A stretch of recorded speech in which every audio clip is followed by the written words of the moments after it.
Bom dia, boa noite.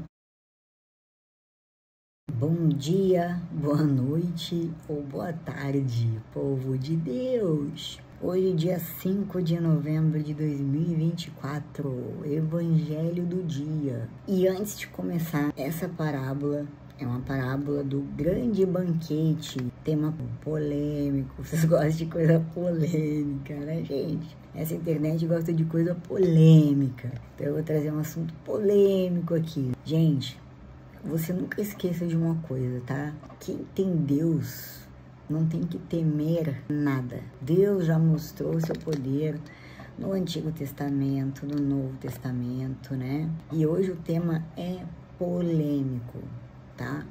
Fica até o final. Eu não peço joinha, não peço para comentar, mas comentem, tá? Não tenham medo, porque Jesus vai te vomitar se você ficar em cima do muro. Ele já disse isso, tá? Mas vamos lá para o Evangelho do dia na Palavra de Deus, na Bíblia, tá, gente? Na Bíblia, vamos lá. Parábola do dia. Vou ler aqui para vocês. Rapidinho, que eu quero chegar lá logo na explicação, conforme a Bíblia. Pega sua Bíblia lá, meu povo. Parábola do grande banquete. Evangelho do dia. Lucas 14, capítulo 14.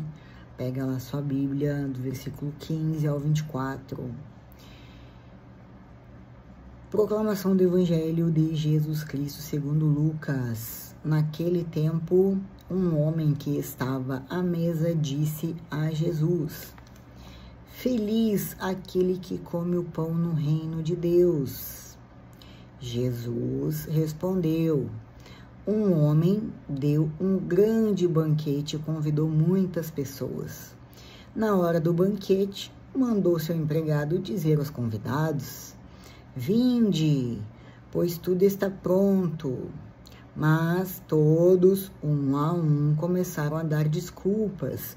O primeiro disse: Comprei um campo e preciso ir vê-lo. Peço-te que aceite minhas desculpas. Um outro disse: Comprei 5 juntas de bois e vou experimentá-las. Peço-te que aceites minhas desculpas. Um terceiro disse: Acabo de me casar e por isso não posso ir. O empregado voltou e contou tudo ao patrão. Então o dono da casa ficou muito zangado e disse ao empregado: Sai depressa pelas praças e ruas da cidade. Traze para cá os pobres, os aleijados, os cegos e os coxos. O empregado disse: Senhor, o que tu mandas fazer foi feito, e ainda há lugar. O patrão disse ao empregado: Sai pelas estradas e atalhos e obriga as pessoas a virem aqui para que a minha casa fique cheia. Pois eu vos digo, nenhum daqueles que foram convidados provará do meu banquete. Primeiro, a explicação. A verdadeira hospitalidade, dar um jantar ou um banquete, terá a recompensa do Senhor se você convidar aqueles que não podem retribuir o favor, como já havíamos falado sobre isso anteriormente. A ressurreição dos justos é o lado positivo da ressurreição mencionada nos textos de Deuteronômio e Jô, tá? Foi falado isso ontem, tá? Quem não viu, vê o vídeo anterior. Provavelmente é o mesmo que a primeira ressurreição. Então, gente, esse daqui é um comentário, tá? E vamos lá para a explicação, então, do capítulo 14, do versículo 15, que é o primeiro, tá? A declaração sobre abençoado é o que comer pão no reino de Deus futuro é verdadeira. A pessoa, no entanto, que disse isso, provavelmente achava que muitos que estavam à mesa na casa do fariseu teriam essa bênção. Essa pessoa estava enganada. A história que Jesus conta a seguir mostra uma realidade muito diferente. Aí lá no capítulo, no versículo 16 ao 20, essa história representa aqueles que são convidados para a grande ceia do Messias no reino de Deus futuro. Todos aqueles que foram convidados primeiro, os líderes religiosos do povo judeu, deram desculpas para não ir. Pega a visão. Lá no 21 ao 24, após a rejeição daqueles que representavam os líderes religiosos, os desfavorecidos a quem Jesus veio ministrar, lá em Isaías 61, eu vou chegar lá, foram convidados, porém ainda havia lugar para mais gente. Então, um grupo ainda maior também foi convidado, pessoas que vieram das estradas. Estes são os gentios, não judeus, né, pessoal? A participação dos não-judeus no Evangelho é um tema comum no Evangelho de Lucas. Como foi citado aqui Isaías, pessoal, Isaías 61, Isaías profeta, Isaías famosíssimo, tá? O que ele está dizendo lá no 61, lá no versículo 1, como tá falando aqui, pra gente dar fazer um contexto. O Espírito do Senhor, Isaías disse isso, o Espírito do Senhor, Deus, está sobre mim, porque o Senhor tem me ungido para pregar boas novas ao pobre. Ele tem me enviado para atar as feridas do dilacerado, para proclamar liberdade aos cativos e a abertura da prisão para aqueles que estão encarcerados. Tá, gente? Então, todo profeta sempre passou já mostrando que Jesus, o Messias, o tão esperado, passaria. Vamos lá para a explicação deste contexto aí, desse versículo. Há muito debate em torno da identidade do orador, na primeira pessoa, nos 3 primeiros versículos deste capítulo, né? Esse capítulo aqui, os versículos que eu estou citando para vocês é do 1 ao 3, tá, gente? Os versículos do 1 ao 3. Há muito debate em torno da identidade do orador na primeira pessoa, nos 3 primeiros versículos desse capítulo. Ele se identifica como possuindo o Espírito. Essa referência provê uma conexão com o servo em que Deus tinha colocado o seu Espírito. Isaías declara sobre o Messias que o Espírito do Senhor repousará sobre ele. É significativo que usa a linguagem da unção, da qual procede a palavra Messias, ungido. Messias significa ungido. Portanto, é melhor considerar o orador na primeira pessoa nesse oráculo como sendo ninguém menos que o Messias servo. Jesus se identificou como a encarnação dessa passagem quando leu esses versículos na sinagoga para espanto de todos os que o ouviram. Lá em Lucas, capítulo 4, versículo 16 ao 30. Esse eu não vou ler, porque senão eu não vou chegar lá aonde é necessário chegar. Paulo, apóstolo, já alertava, presta atenção, gente, que aqui vai começar a polêmica, tá? Paulo, indignado, né, já alertava. Eu imagino Paulo nessa época, indignado, porque já existia igreja, né? Já existia comunidades, né, voltadas com bispos ensinando, né? E ele via já desde essa época coisas muito erradas. E então ele mandava as cartas, tá? E aí ele já estava alertando a comunidade a assimilar o jeito de viver de Jesus na simplicidade, na humildade, na obediência a Deus, né? Jesus era obediente ao Pai, né? Jesus é o único modelo, gente, ele é o único modelo a ser seguido em todas as dimensões da vida, tá? Não é o pastor, não é o bispo, não é o padre, não é o pai, a mãe, tarará, tarará, tarará, tá? Eu vou deixar isso bem claro para vocês. Por quê? Vou explicar. Em todas as dimensões da vida, nós devemos seguir Jesus. O banquete de Jesus é inclusivo,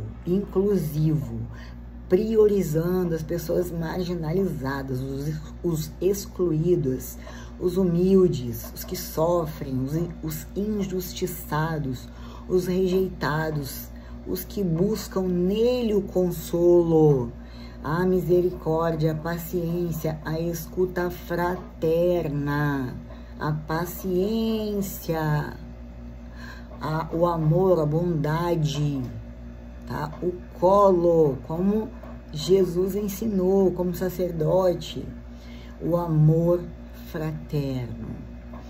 Reflexão para você, tá?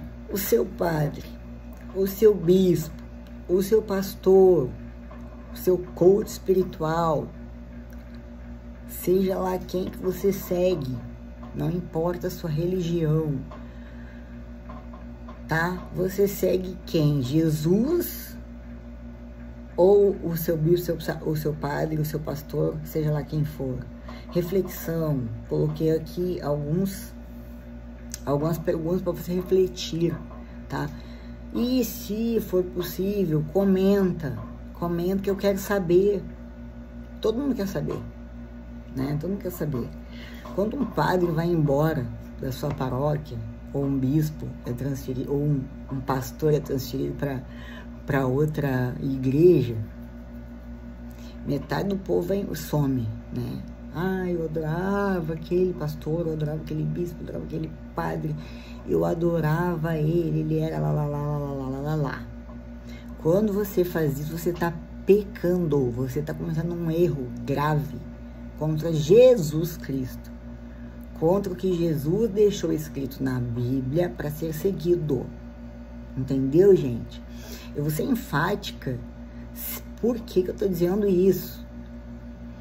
Porque quem não se posiciona a favor de Jesus vai ser vomitado por ele.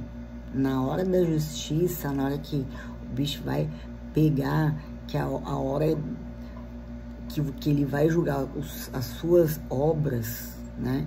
Porque provavelmente ele não vai vir pessoalmente te julgar, não. Você morreu, você tá pronto, acabou, já tá lá no inferno, né? Ou no céu, ou no meio termo, tá? Que para alguns é como eu já disse, para alguns é umbral, para outros para o católico, né? No meu caso, né? Purgatório. Então, eu acredito aí que existe vários tipos de purgatório, né? Que purgatório não deixa de ser um inferno. Lá você é escravo. Você não tem liberdade igual aqui. Aqui você tem liberdade. A diferença dos anjos caídos do ser humano, gente, o anjo e o demônio, ele já tá lá ou já tá aqui. Então, nós aqui, a gente tem escolha e tem livre-arbítrio. Então, vamos lá, para não parar por aqui. Reflexão. Você observa o seu sacerdote, seu padre, seu bispo,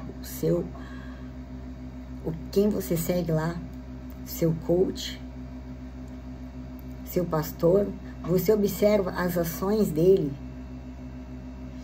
Você observa como ele está cuidando do seu rebanho, como que ele está pastoreando as suas ovelhas, que no caso é você que está lá na sua paróquia, né?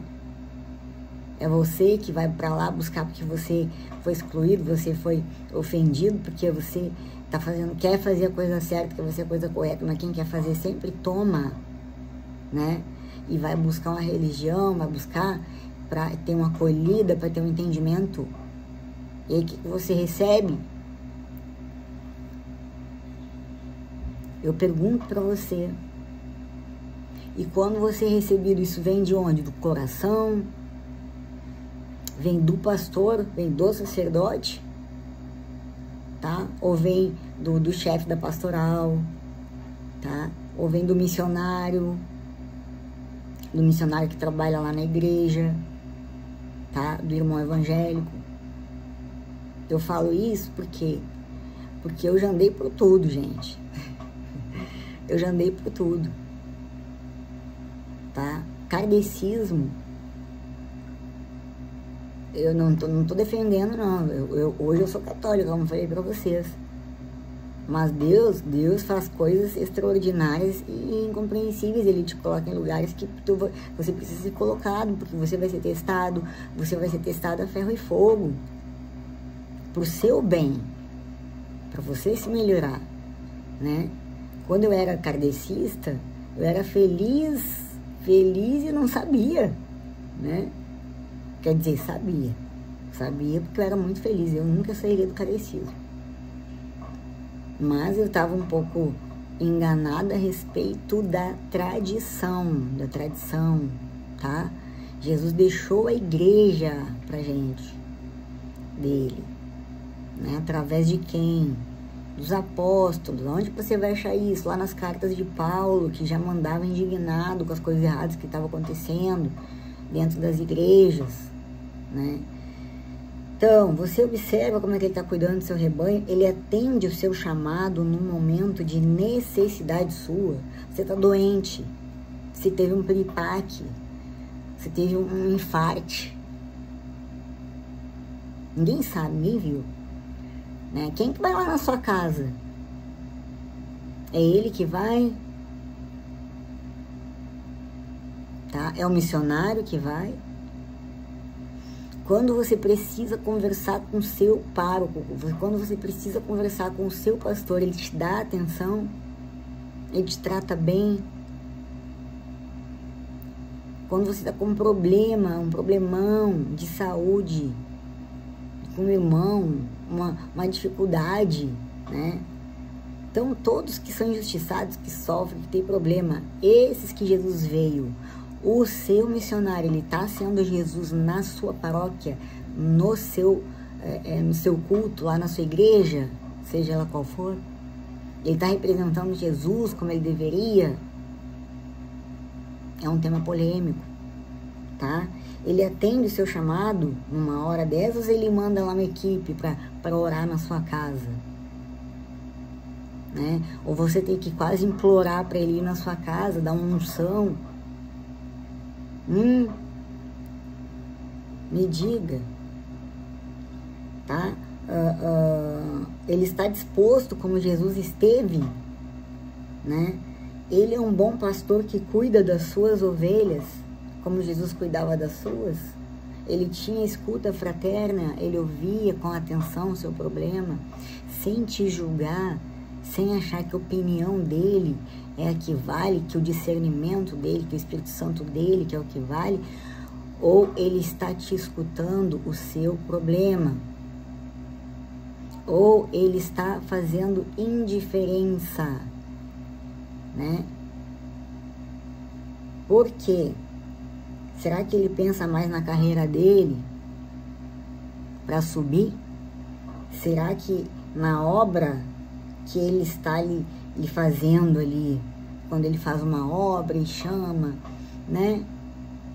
E grava, e trabalha, e mostra para todo mundo, e joga lá no Instagram, joga para todo mundo ver, com o bispo, com outro bispo, chama fulano, beltrano, cicrano, para ser gravado,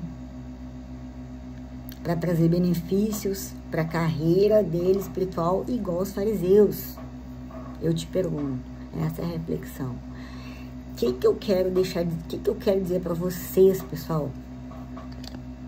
Não esqueça, o seu sacerdote é Jesus Cristo. Ele te ouve, ele é seu amigo.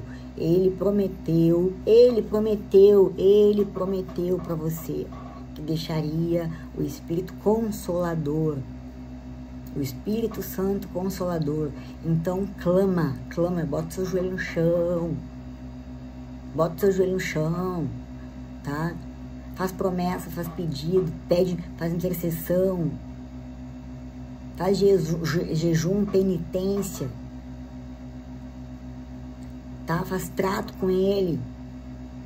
Ele não te ilude, ele não te engana e ele te honra, e ele promete, e ele cumpre, porque ele tem palavra.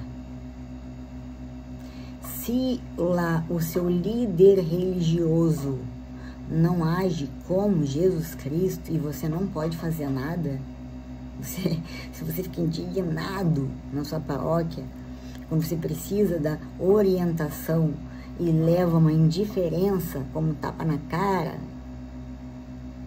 né? Eu não tô falando de mim não, gente. Isso daqui tá aqui, na Bíblia. É isso que Paulo se referia, tá? Você não esqueça de Jesus. Jesus fez o sacrifício e o Filho de Jesus vai fazer o sacrifício por ele, por Jesus.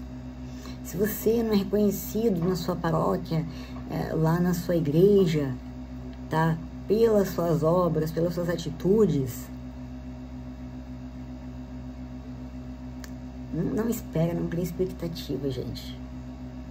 Pessoas são pessoas, né? O padre, ele está como Jesus, representando Jesus. Infelizmente, muitos não representam Jesus. Eu não sei o que acontece, né? A pessoa sai, né, do seu seminário lá, do seu estudo, da sua preparação para ser pastor, dessa preparação do seminarista que sai, que faz todo o seu trajeto até chegar a ser pároco, a ser padre, porque tem diferença, tá, gente? Padre, tem diferença de freis, são congregações diferentes, tá? Mas eu tô falando aqui do padre, do que cuida da paróquia, que cuida dos pepinos, dos problemas, entendeu? De quem? Do seu pastoreio, das suas ovelhas, né? Ele tá lá para cuidar das suas ovelhas, não por causa dele, porque ele prometeu entregar a vida dele, ele casou com Jesus, o sacerdócio dele é para Jesus. Você que é casado, tem filho, seu sacerdócio é para a sua casa. Você entendeu? Que isso fique claro. Não deixe de ir e fazer aquilo que deve ser feito na paróquia, porque vai embora o padre, vai embora o pastor e vem outros, quem sabe melhores ou piores, tá? Dentro da paróquia ou da sua igreja, tá? Dentro da sua igreja é pior que na rua, é uma fofocaiada, é uma coisa arada, é uma coisa incrível, mas nunca vai deixar de ser assim. Se lá em Paulo já falava isso, nas cartas, né? Sinal que já existiam as igrejas, antes mesmo da Bíblia, né? Porque a Bíblia foi feita só depois. A igreja veio primeiro que a Bíblia. Ninguém roubou. Esses dias eu ouvi falar que roubaram, né? O livro do Judas, que foi roubado. O Antigo Testamento foi roubado do judaísmo. Que isso, gente? Mas eu não vou entrar nesse tema hoje, não. A reflexão é só isso. Não se desiluda, não desista, tá? Não se esqueça que a luta não é contra homens, mas contra potestades e principados. Os príncipes ruins, né? Os que estão responsáveis do mal. Tem gente que não acredita. É isso, tudo que o demônio quer é isso. Mas eu vou falar em demônio, assim, eu nem gosto de falar assim, sabia? Eu já vejo, assim, como aquele ser ruim que caiu e quer que você caia também. Ele tem tanta inveja do ser humano. Um dia eu vou ler, meu propósito mesmo, gente, é ler a Bíblia de cabo a rabo. Explicação de tudo, de um tudo. Mas eu vou por parte primeiro. Quando Deus nos criou, né, existia assim grande inveja porque Deus nos amava. Então, o diabo nos odeia, ele vai fazer de um tudo para o plano de Deus é a família, é a frutificação, né? É dar a terra para o homem, procriar, para o homem ter liderança, ter o que Deus deu para ele. Deus deu para ele toda a liberdade, né? Dentro de fazer as coisas corretas, através do que ele deixou, os mandamentos primeiro por Moisés, depois a reforma desses mandamentos por Jesus no Novo Testamento. Então, o Novo Testamento é o que vale, e o Testamento Antigo é o que tá para fechar todas, para fechar com chave de ouro, né? Porque antes era Deus através dos profetas, depois veio Deus em Jesus Cristo. E hoje é isso. Reflita. Você vai desistir? Porque você não teve essa atenção lá com o seu pároco, com o seu pastor? Não, você não vai desistir. Se desistir é um fraco. Se você desistir, você é um fraco. Entendeu? O que Jesus te pede, tudo que os apóstolos fizeram foi continuar, não desistir. Ide pregar a todas as criaturas, né? Todos morreram de uma forma muito trágica. Não espere, não crie expectativas nas pessoas. O seu padre é um representante de Jesus, mas nem sempre significa que ele vai agir como Jesus. Então, se você tem essa consciência, né? Você trocou o padre na paróquia, mudou isso, mudou aquilo, mudou o pastor, você não tá lá por causa do pastor nem por causa do padre. Você tá lá por causa do seu pastor real e verdadeiro, que é Jesus. E você vai agir que nem Jesus. Você vai tratar as pessoas com humildade, com paciência, com escuta fraterna, com entendimento, não com julgamentos, tá bom? Não abuse daquela pessoa que quer lhe ajudar, que quer ajudar a paróquia. Enfim, esse é o recado de hoje para vocês. Até amanhã, se Deus quiser. Shalom, shalom. A paz com vocês, gente. Tudo de bom.